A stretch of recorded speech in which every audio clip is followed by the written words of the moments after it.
ሰላም እንዴት ናችሁ? የኢንዱቴክ ቲፕስ ዩቲዩብ ቻናል ተከታታዮች፣ ስለ ስልካችን አሪፍ መረጃ ማካፈላችሁ ይሆናል።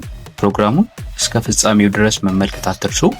ያልገባችሁ ነገር ካለ ኮሜንት ላይ ጠይቁ፣ ለጥያቄያችሁ መልስ የምሰጥ ይሆናል። ከዛ በፊት ግን ለዚህ ዩቲዩብ ቻናል አዲስ ከሆናችሁ ሰብስክራይብ እንዲሁም ቪዲዮን ላይክ ማድረጋችሁን እንዳትረሱ። ስልካችንን ካስቀመጥንበት ስናነሳው በራሱ ጊዜ እንዲበራ ለማድረግ ሴቲንግ ላይ እንዴት እንደምናስተካክል እናያለን።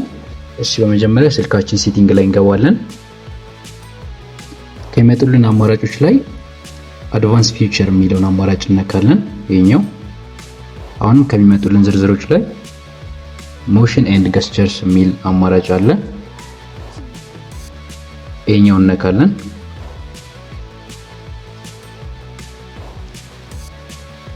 አሁንም ከሚመጣልን ዝርዝር ላይ ሊፍት ቱ ዌክ የሚል አማራጭ አለ።